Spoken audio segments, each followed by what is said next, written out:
Sur la CDIsation, mais je crois que j'étais un peu... Voilà, excusez-moi. Donc la CDIsation existait déjà depuis 2005.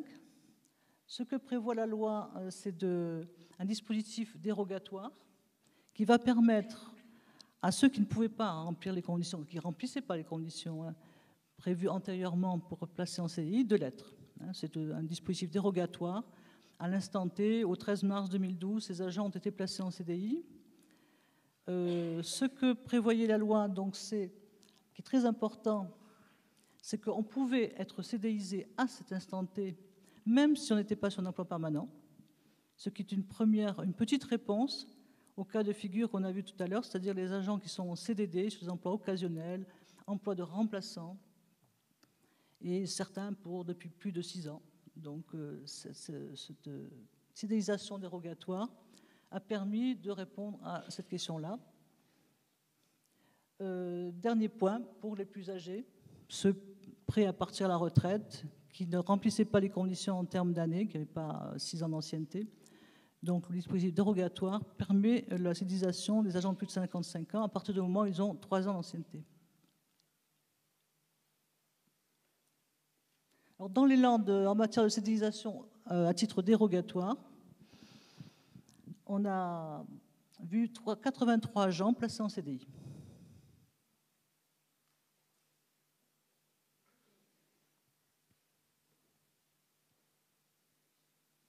Alors, la principale partie donc, de la loi précarité, c'est le volet titularisation.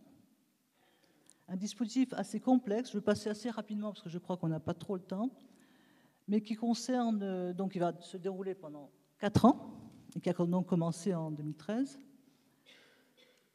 Ce dispositif donc, concerne tous les agents en CDD qui ont plus de 4 ans d'ancienneté.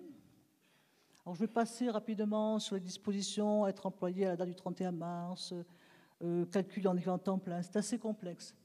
Mais disons que ça permet de balayer quand même pas mal de situations d'agents qui avaient une certaine ancienneté sur emploi permanent et qui vont pouvoir être titularisés. J'ai parlé tout à l'heure du cas particulier des agents qui sont sur les emplois à temps non complet, inférieurs à 17h30. Et ces agents-là ne pourront pas être titularisés. Donc on sait déjà que les fonctionnaires qui sont sur des emplois inférieurs à 17h30 ne sont pas intégrés dans les cadres d'emploi. Ils sont sur des emplois, comment on va dire, moins fonctionnaires que les autres, si je peux résumer ça très rapidement.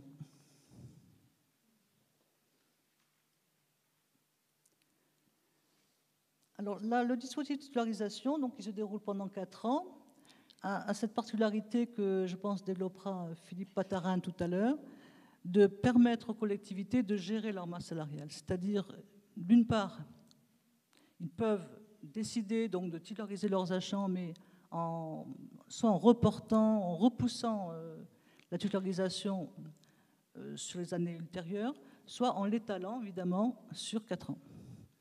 Autre possibilité qu'ils ont, c'est évidemment faire le choix de ne pas titulariser du tout. Donc c'est un dispositif qui résulte de l'entière volonté des collectivités. Alors, alors à partir du moment où ils s'engagent dans le dispositif, là par contre, ils vont être dans un système un peu obligatoire. Donc ils vont devoir établir leur plan pluriannuel, prévoir dans le plan pluriannuel des différents postes qu'ils souhaitent ouvrir à la titularisation pour ces agents, faire bien sûr l'état des lieux des agents qui remplissent les conditions et prévoir aussi les CDIsations qu'ils envisagent. À partir du moment où le plan pluriannuel aura été établi, présenté au CTP, validé par l'Assemblée délibérante, les collectivités là seront engagées dans un mouvement, on va dire, plus obligatoire.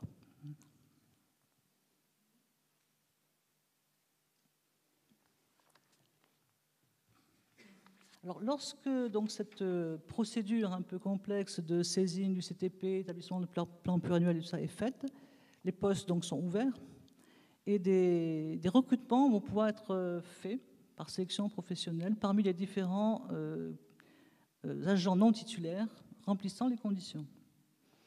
Donc le choix prévu par la loi, c'est les sélections professionnelles en ce qui concerne la fonction publique territoriale exclusivement.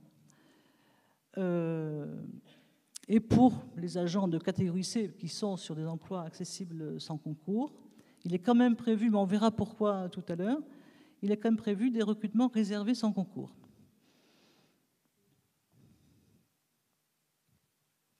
Alors, les sélections professionnelles ressemblent un peu à des concours parce qu'il y a une complexité, un certain formalisme, arrêté d'ouverture, etc.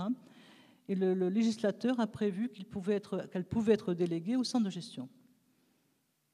Donc ce qu'en majorité font les collectivités.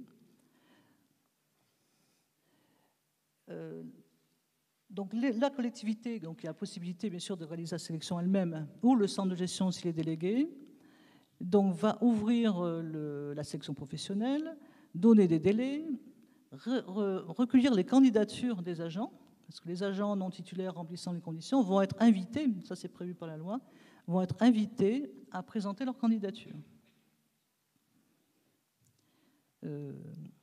Sachant que la titularisation ne leur est jamais rendue obligatoire, même si l'employeur le veut. Donc là, dans le cadre de la sélection, une commission est mise en place par la collectivité ou le centre de gestion délégué. Je ne veux pas rentrer dans le détail de la composition de la commission, mais c'est cette commission qui va fixer la liste d'aptitudes des agents, sur laquelle seront inscrits les agents non titulaires admis à être titularisés. Alors, comme pour les concours, la liste est faite par ordre alphabétique et non par ordre de mérite. Alors, dans les Landes, puisqu'on a fait un recensement assez important, on a 285 agents éligibles, pas seulement en 2013, pour toute la période du dispositif. Et donc, parmi eux, on a 128 agents de catégorie C qui auraient pu être recrutés sans concours. Et les autres, c'est-à-dire catégorie C+, B et A, on en a 157 qui vont devoir passer une sélection professionnelle pour être titularisés. Et là-dessus, par contre, sur les 162 agents non éligibles du fait de leur temps de travail, on a recensé donc quand même, ce qui est important, qu'il y en avait 75 qui sont sous emploi de temps de travail non défini, c'est-à-dire horaire variable.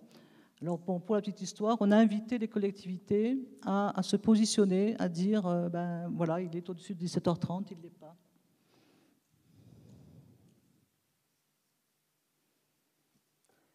En 2013, on a fait au mois de juin des sections professionnelles sur délégation donc, des collectivités, sachant que 100% des collectivités ont délégué au centre de gestion jusqu'à présent l'organisation de ces sélections. Donc on en a encore en cours là cet automne. Et pour la réussite, bon, sans surprise, on a eu aussi 100% de réussite.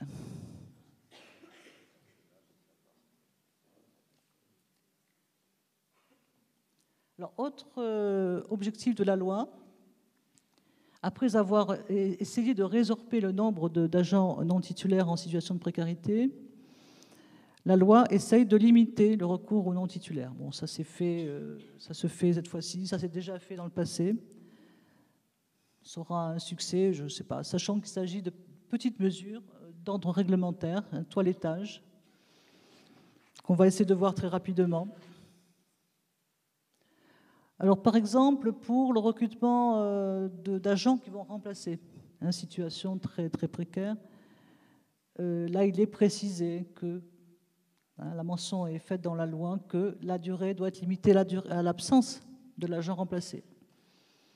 Bon, ça fait un peu drôle, mais c'est dit. Pourquoi? Parce que c'est pas souvent le cas. C'est pas souvent respecté. Grâce à cette mention, on pourra peut-être plus facilement en contentieux, aller à l'encontre de tels recrutements. Autre disposition, alors pour l'emploi, excusez-moi, j'ai du mal à le lire. Oui, alors c'est vrai que la vacance temporaire d'un emploi, c'était la disposition qui permettait, à mon avis, le plus de recrutement hors les clous. Hein. Il permettait de recruter des contractuels sur des emplois de fonctionnaires, accessibles normalement avec concours. Et puis là, on disait, j'ai pas pu trouver de fonctionnaire. Et l'année suivante, on n'avait pas pu trouver de fonctionnaire. Et on a comme ça des agents qui pouvaient rester de nombreuses années sur ce type de contrat. Donc là, c'est pour ça que la loi a essayé quand même là vraiment de limiter. D'une part, en limitant la motivation de recours à ce type de recrutement, c'est-à-dire en précisant que c'est vraiment pour assurer la continuité du service. Il ne suffit pas de dire je veux recruter un fonctionnaire, il faudra aussi démontrer, s'il y a un contentieux, qu'il y avait une nécessité pour assurer le service.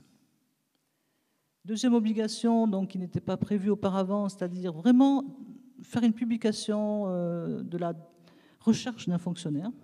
Donc il faudra démontrer qu'on a vraiment tout fait pour rechercher le fonctionnaire. Et donc la durée de ce type de contrat est encore, comme avant, limitée à 1 an. Le renouvellement est possible une deuxième année, ça c'est nouveau, mais il faudra quand même démontrer, si on renouvelle le contrat, qu'on a bien continué à chercher un fonctionnaire.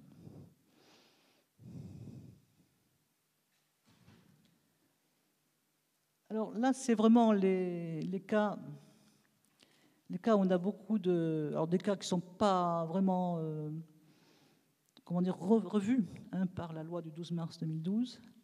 C'est des cas classiques de recrutement des contractuels sur emploi permanent, des cas incontournables, besoins spécifiques, emploi dans les communes rurales, où on ne peut pas toujours recruter des fonctionnaires, surtout sur des emplois à temps non complet.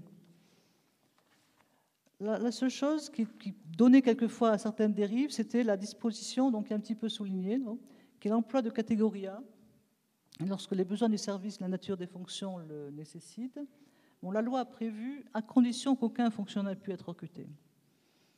Alors, les jurisprudences, on avait déjà eu l'occasion de le signaler à chaque fois, c'est vrai. Mais là, ces jurisprudences sont transposées dans la loi, c'est-à-dire on ne peut pas recruter de ce type de fonctionnaire sous emploi de catégorie A si on a eu l'occasion de recruter un fonctionnaire. Alors, autre disposition importante, c'est de nommer les agents non titulaires qui sont sur un contrat s'ils ont réussi le concours. Ça, c'est tout à fait nouveau. Et là, c'est vraiment une obligation.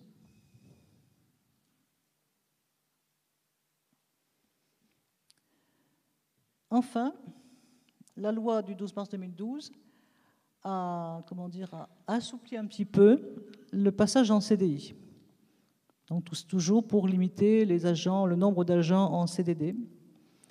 Donc, ces agents en CDI, maintenant, on pourra, parce qu'auparavant, c'était très strict. On ne pouvait placer en CDI que des agents qui, pendant 6 ans, avaient assuré les mêmes fonctions, sur le même temps de travail, vraiment le même emploi. Donc, maintenant, non seulement on va accepter les modifications d'attribution ou la modification de temps de travail, mais aussi on va accepter, et ça c'est vraiment nouveau et important, on va accepter les périodes effectuées par ces agents-là en tant que remplaçants occasionnels ou donc dans des emplois extrêmement temporaires. Merci beaucoup, Madame Durand.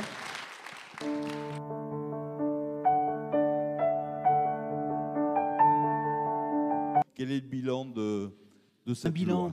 De cette application de la loi précarité. Alors comment ce bilan a-t-il été préparé? Donc sans rentrer sur un élément, l'état de ce que nous avons fait dans les 5 centres de gestion pour la mise en œuvre de cette loi, compilée et tirer quelques analyses qui me sont en l'état personnel, qui recoupent d'autres commentaires que l'on peut voir ou que j'ai pu voir par ailleurs et qui me permettront de déboucher sur quelques réflexions sur ce que peuvent faire des centres de gestion en général dans l'intérêt de la fonction publique territoriale et des collectivités.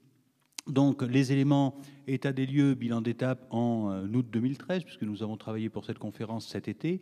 Un point de calendrier qui reviendra peut-être, c'est quand même un bilan, mais je mets bien d'étape, qui est tout à fait récent dans la mesure où le dispositif, ça fait moins d'un an qu'il est opérationnel, puisque les textes ont été réglementaires au moins pour le moins, publiés fin 2012, et que la première année d'application du dispositif de ces recrutements particuliers dans le cadre de l'accès à l'emploi titulaire ne sont pas terminés. Quelques données chiffrées. Venir sur un retour sur le déroulement des sélections professionnelles que nous avons organisées jusqu'à ce jour, donc des premières sélections professionnelles.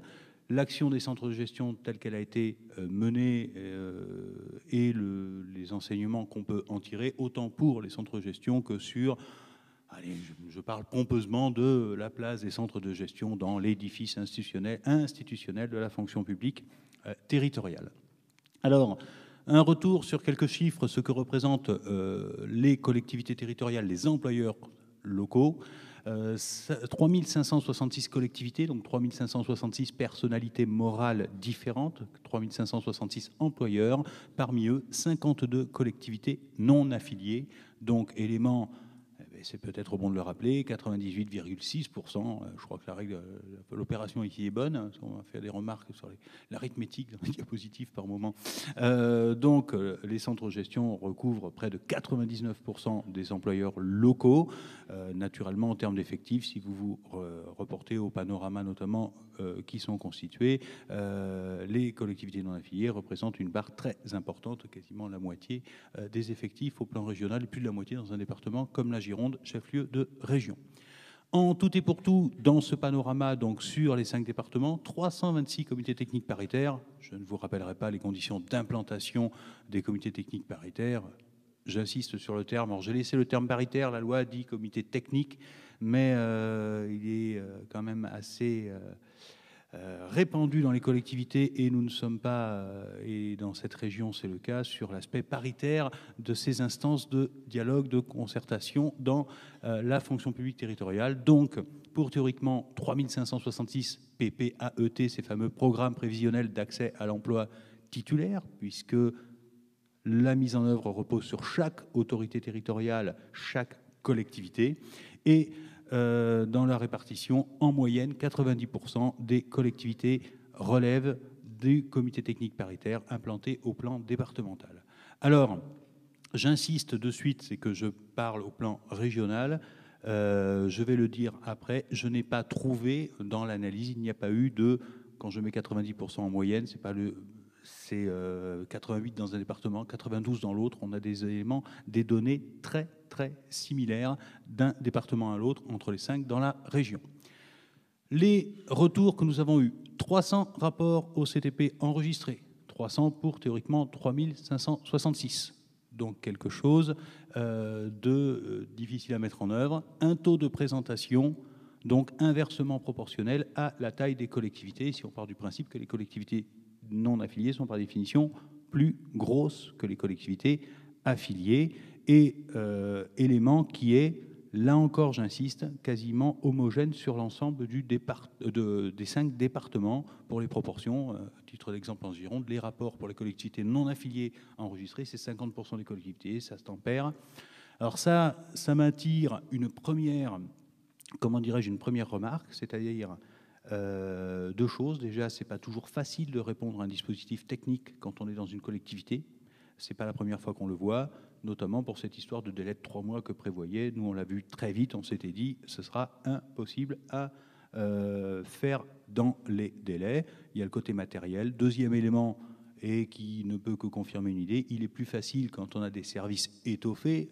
Voilà, une DRH qui va employer 100, 200 personnes a certainement plus de facilité de dégager des moyens pour faire ses rapports qu'une collectivité qui a 1 ou 2 agents, services techniques à l'enfance, à la population compris.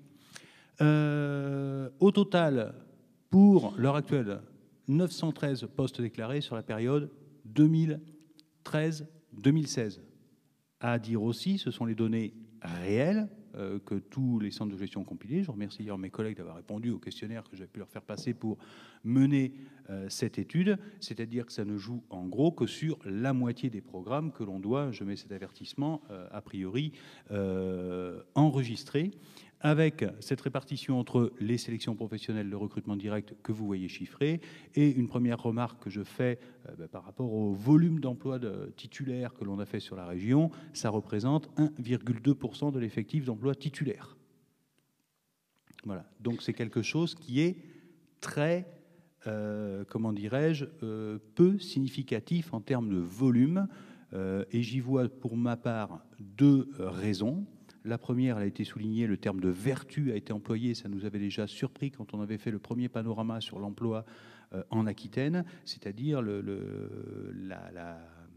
la situation inférieure à la moyenne nationale des collectivités territoriales en Aquitaine pour l'emploi des personnels non titulaires. Donc s'il y a déjà moins de titulaires à la base, il y en a moins à titulariser, si je peux employer le terme avec des gros guillemets, puisqu'on n'est pas du tout dans cet esprit comme on a pu l'être par le passé. Deuxième enseignement pour moi, c'est-à-dire que les gens, Geneviève vous l'a souligné, dans les Landes, ils ont trouvé la moitié des gens n'étaient pas éligibles au dispositif. En Gironde, nous avons, j'ai enregistré, bon, pas de détails, la moitié des rapports que nous avons enregistrés qu'on ne comporte pas de personnel éligible au dispositif, 56% au total. C'est-à-dire que non seulement les collectivités emploient moins de non-titulaires, mais en plus elles les emploient, pour moi, dans le respect de la situation dérogatoire. Donc on l'emploie vraiment quand on en a besoin, c'est ponctuel, c'est temporaire, et ça ne s'éternise pas dans le temps. Voilà. Ou, on peut le prendre à l'inverse, c'est justement parce que les collectivités emploient des gens qui ne s'éternisent pas dans le temps en qualité de non-titulaires, donc sans s'installer dans la précarité, qu'il y en a de moins peu d'éligibles.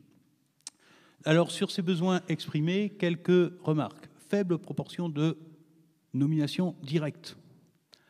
Deux explications pour moi.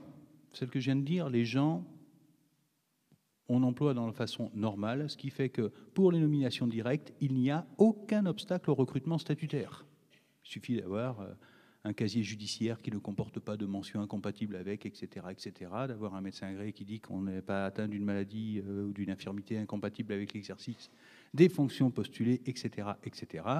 Ce qui fait que, justement, dans l'esprit de la vertu qu'on peut avoir, dès que quelqu'un peut être pérennisé, l'usage peut être de le nommer normalement dans un cadre d'emploi de la fonction publique territoriale d'accès direct, donc échelle 3, quelle que soit la filière, dès que l'opportunité s'en présente. Autre élément que l'on peut avoir, le discours que nous avons porté à notre échelle, c'est de privilégier le recrutement de droit commun dans la mesure où il n'y a pas d'obstacle au recrutement direct. Alors, qu'est-ce que ça signifie? Où est l'intérêt? L'agent, il a 12 mois de stage à faire au lieu de 6, mais il y a surtout un énorme intérêt en termes d'obligation de formation et de rentrer dans un cursus complet vis-à-vis de l'action institutionnelle de la fonction publique territoriale, notamment le passage des formations statutaires obligatoires que délivre et qu'organise le CNFPT. La volonté est très claire de boucler ce dispositif dans les premières années, ce qui fait qu'on a moins de 10% des postes déclarés dans ce qui a été enregistré qui s'étalent sur les années 2015 et 2016. Donc, ça, c'est clair et net. Et les données, et j'insiste ici, sont homogènes et il n'y a pas de différence notable entre les 5 départements, ne serait-ce qu'en termes de proportion, et même entre collectivités affiliées et non affiliées. Alors, si je viens ici sur les seules différences que l'on a, il y en a une que je soulignerai qui est un peu plus significative, c'est peut-être le taux de retour des collectivités qui relèvent au CTP ou la fourchette. Je vous mettais 8% de retour dans les collectivités. Vous savez, j'ai 40% pour les collectivités non affiliées, 30%, 31 je crois, pour les collectivités qui ont leur propre ou pour les CTP locaux et 8% en moyenne. C'est sur ces 8% où la fourchette s'étale de 3 à 15% suivant les départements. Mais j'insiste là-dessus sur le fait que, notamment sur le côté, je suis convaincu, on verra quand on arrivera au terme du dispositif et quand on reviendra, que nombre de collectivités, dès lors qu'il n'y avait pas de personnes éligibles au dispositif, se sont affranchies du fait de n'avoir l'idée de dire on fait un rapport, se sont dispensés de dire on n'a personne de concerné. Peut-être que je reviens avant pour finir. Oh non, c'était ça, voilà. Hop, hop, hop, hop, hop. Voilà. Alors, sur les besoins exprimés, donc les besoins exprimés sur les sélections professionnelles, très forte concentration sur, en fait, que les grades qui sont ici là, 4 attachés, ingénieurs, les techniciens et les assistants d'enseignement artistique. Cela représente bon an, mal an, entre d'un côté 55% ou 60 ou près des 2/3 entre les recensements pour collectivités affiliées ou non affiliées, donc c'est caractéristique. Par contre, le reste, très émietté sur les autres grades. La différence qui apparaît dans tout ce que j'ai pu étudier, c'est que chez les collectivités non affiliées, les postes, les emplois, les besoins en catégorie A et B, filières administratives et techniques, sont prédominants, si on peut dire, parce que ça fait près des 2/3, pour moins de 50% dans les collectivités affiliées. Sinon, les éléments sont très homogènes et les besoins ont été recensés pour 32 grades sur les 42 hors pompiers qui sont dans le catalogue que prévoit. Là aussi, quand je parle d'homogénéité, c'est que les 32 grades à 1, je crois, voire peut-être 2 près, se retrouvent aussi bien dans les collectivités affiliées que dans les collectivités non affiliées. Donc quelque chose, je dis, de vraiment, ça m'a même un peu personnellement surpris.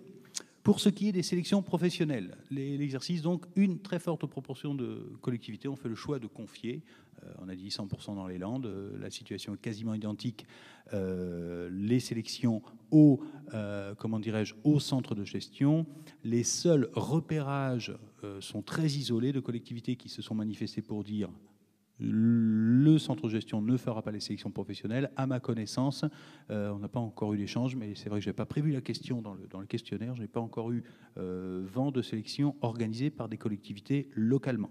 Alors, étant rappelé que dans le dispositif, il est mis en œuvre par la collectivité, c'est-à-dire que légalement, une collectivité, quelle que soit sa taille, qu'elle soit affiliée ou non, si elle le fait en place, elle peut faire sa collectivité.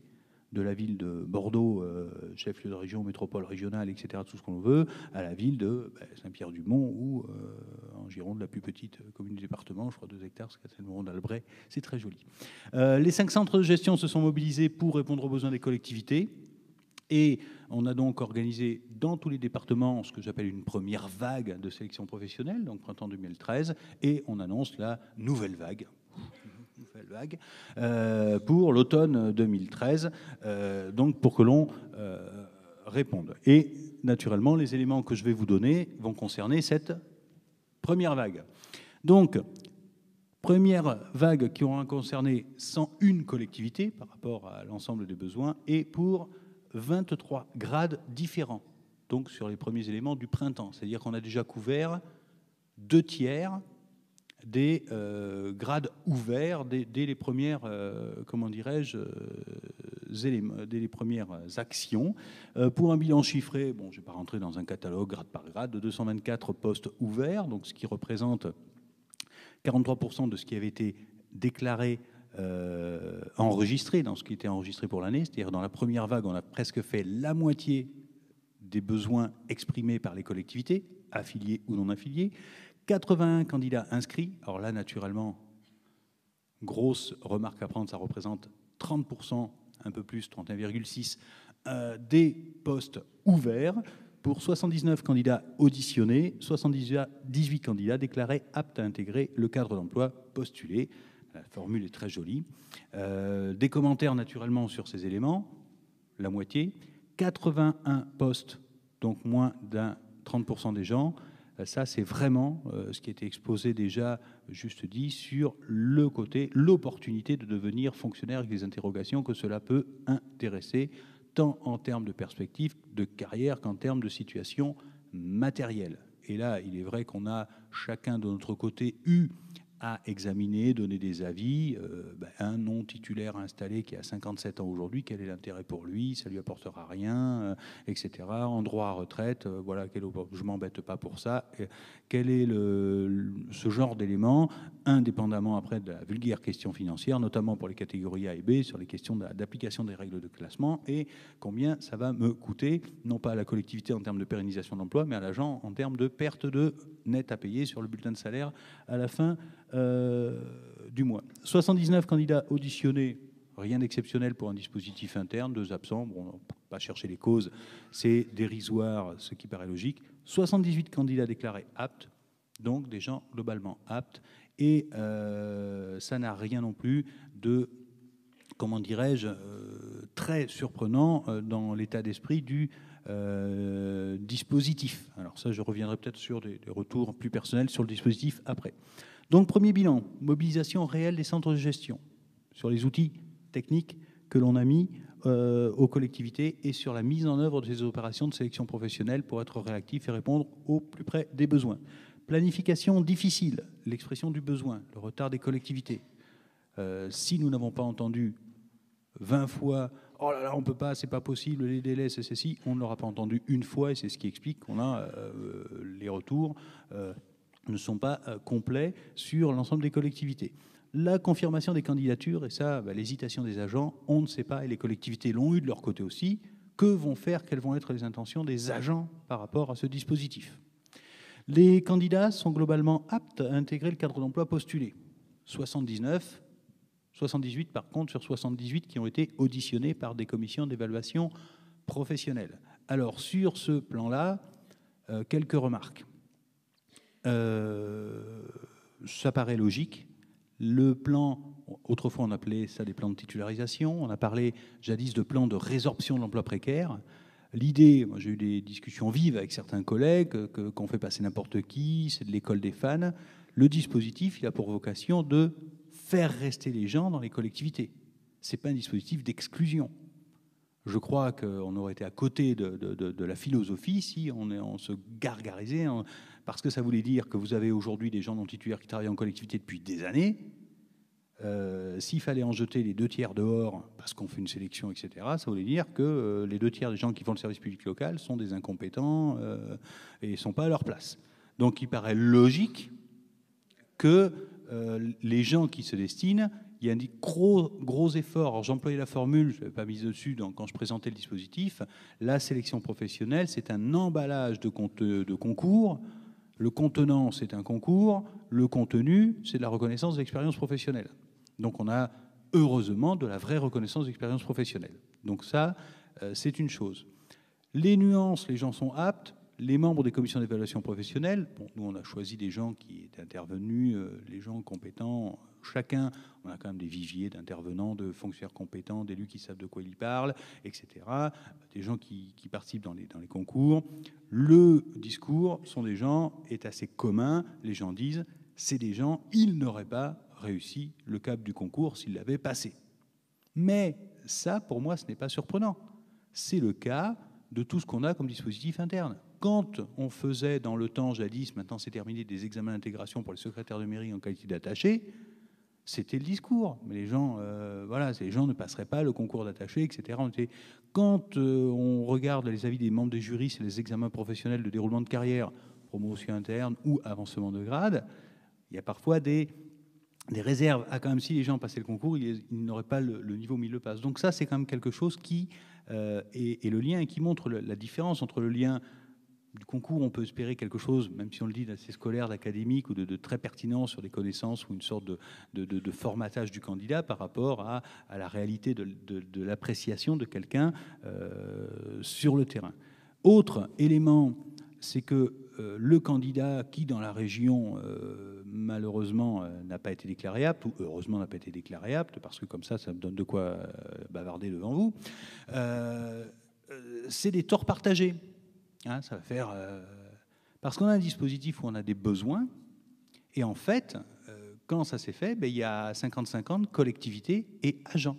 Alors l'agent, sans aucun problème, s'est présenté devant une audition devant un membre de jury, il était visiblement pas, il s'était pas préparé à ça, il est arrivé les mains dans les poches, il s'est fait, etc. Je ne sais pas ce qui lui est arrivé.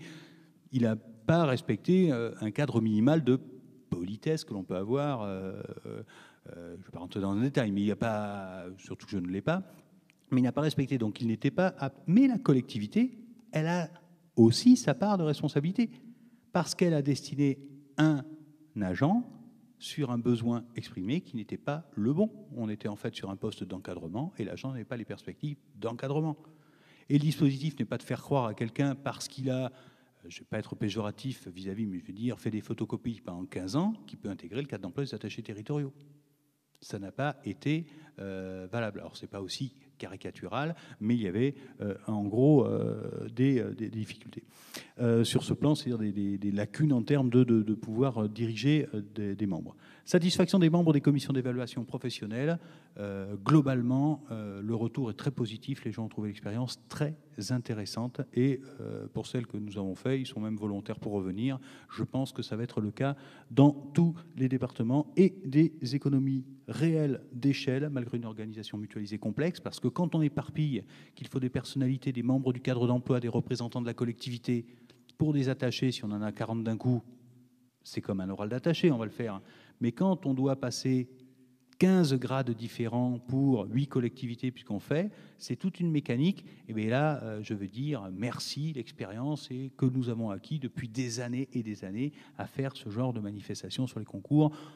En interne, on ne s'amuse pas, mais c'est transparent. Et le bilan financier, c'est vraiment très très léger. On est pour l'instant quelque chose, on est à, je crois, 8 000 € en tout et pour tout sur la région de dépenses directes, sachant que chacun a pris sur son temps, sur ses charges de structure en interne. C'est variable là aussi entre les centres de gestion, mais je crois que pour la deuxième, le bilan de fin de première étape, on essaiera de peaufiner ces éléments pour avoir quelque chose qui pourra être parlant.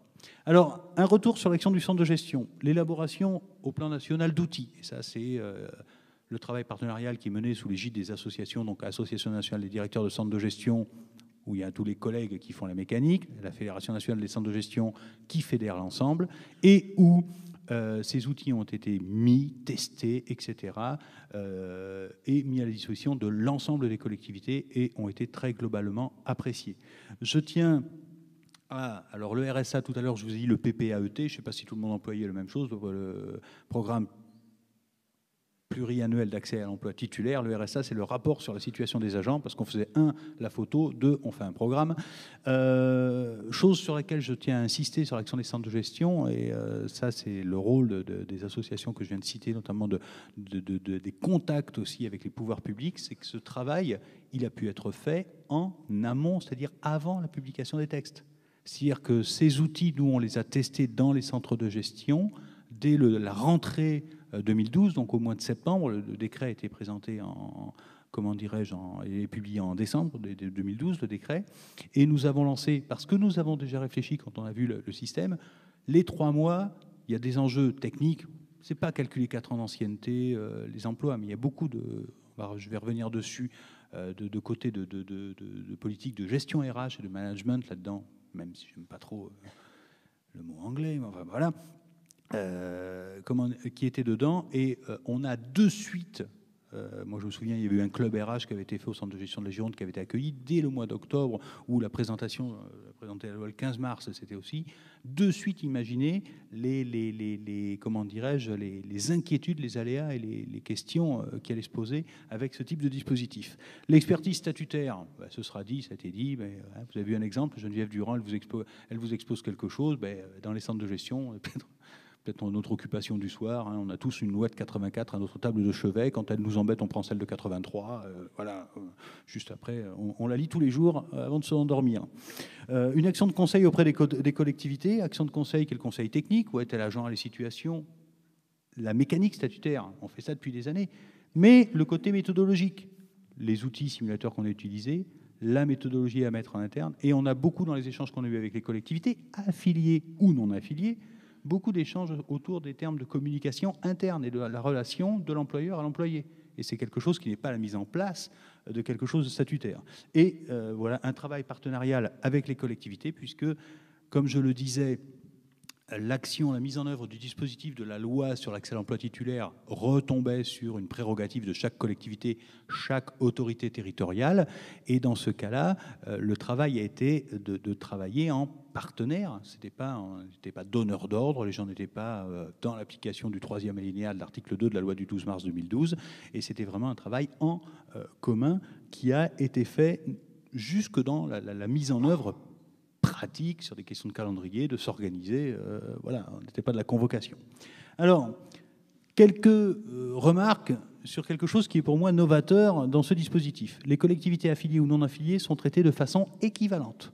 Et de tête, c'est la première fois où sur le dispositif de régulation de carrière, on a chaque autorité territoriale, de la commune de 25 habitants au fin fond d'un département rural au maire de la commune la plus importante qui soit, avait les mêmes prérogatives, les mêmes éléments. Voilà. Le dispositif s'appuie sur une philosophie de gestion. Et là, je vais venir après, c'était un renouveau dans l'état d'esprit même de ce qu'est le dispositif de l'accès à l'emploi titulaire. Les plans de titularisation, c'était le 17e ou 18e, celui-là. Bon, moi, j'en ai compté le seul que j'ai pu voir. Je remonte en 76 pour moi, mais je n'étais pas né. Mais si, j'étais né. Mais bon, en 46, j'étais pas né pour les premiers textes sur la fonction publique. Ah non, le monsieur, il n'était pas né encore en 46. On l'a pris tout à l'heure. Je veux dire, il y a eu des étapes dans les plans de titularisation. Je veux dire, avant, jusqu'en 93. Version ancienne formule, je disais, j'appelle ça « j'y suis, j'y reste ».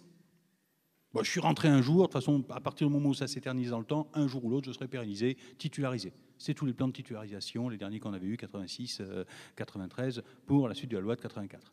Après, on a eu la version plan de résorption de l'emploi précaire. Et là, ce n'était pas « j'y suis, j'y reste », mais ça ne reposait que sur les capacités de l'agent. Si j'ai les mérites, je reste. Et je passe un concours réservé. Je suis reçu, je reste.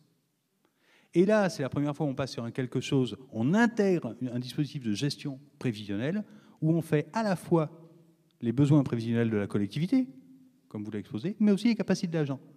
Donc là, c'est pas j'y reste si j'en ai la capacité, côté agent, et cumulatif si je suis utile, si la collectivité a besoin de moi.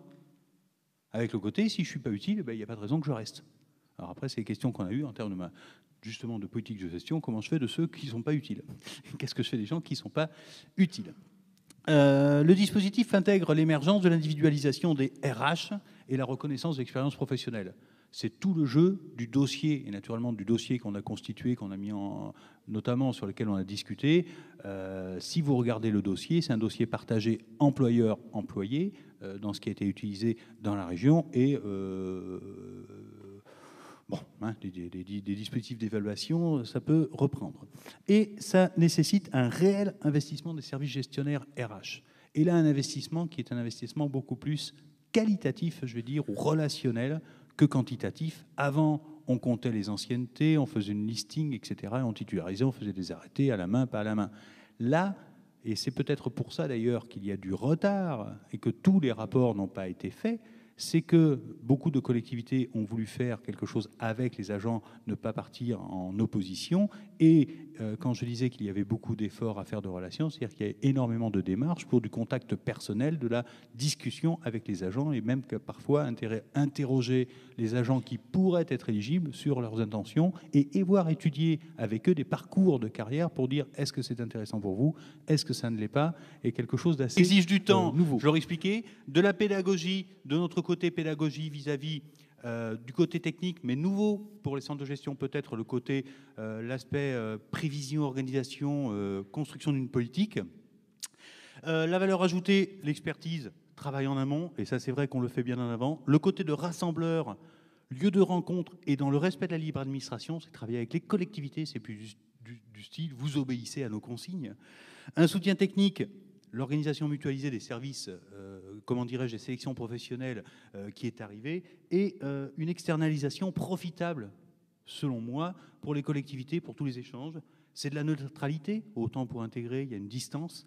Il y a de l'économie, je vous ai dit pour l'économie d'échelle sûre, l'émulation des agents, parce que les gens vont aller vers une institution publique, vont aller vers l'extérieur et se remettent en cause, et l'outil de passer par une culture fonction publique, et que l'on fait passer valeur du service public, parce qu'on passe par le centre de gestion de la fonction publique territoriale pour passer à la sélection, où on voit il y a toujours un drapeau bleu, blanc, rouge, ça fait bien, c'est quelque chose, hein, c'est pas ce que je fais à la maison, et je passerai par le centre national de la fonction publique territoriale pour aller en formation, et cette culture, elle va être portée. Alors, autour des CDG, on confirme notre expertise et la confiance qui nous est reconnue.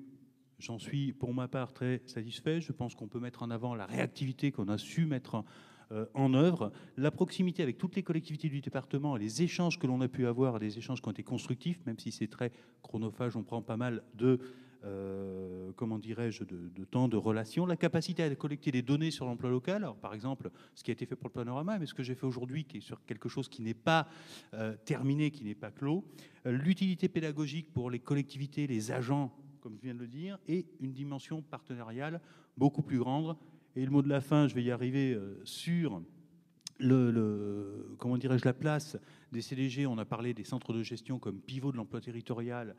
Ça se montre, on connaît l'emploi, on sait faire des opérations de gestion, on peut accompagner les employeurs.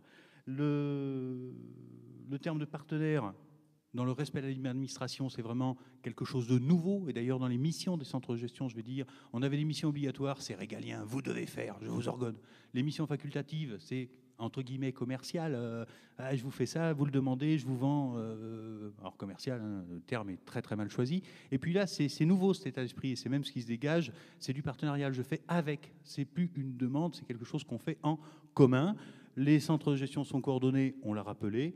On a tout ce qu'on a pu montrer, ce qui a été utile pour ça, c'est tout à fait exportable sur d'autres domaines de régulation statutaire. Pas de gestion, on ne va pas gérer à la place des gens, mais il y a pas mal de dispositifs. Regardez ce qu'on fait sur les emplois d'avenir, celui travaille avec. Et on fait du partenariat, d'autres éléments. Et c'est la preuve de l'utilité des institutions. Et quand je dis institutions, le mot est choisi, parce qu'il y en a deux qui ont la personnalité morale, le CNFPT et centre de gestion, une troisième qui est l'organe consultatif supérieur, le Conseil supérieur de la fonction publique territoriale. Mais ce sont vraiment des éléments de rencontre. Et si les institutions travaillent d'une façon ou d'une autre, quel que soit leur angle d'attaque, elles s'adressent aux collectivités, aux fonctionnaires, aux agents territoriaux, aux candidats à l'emploi.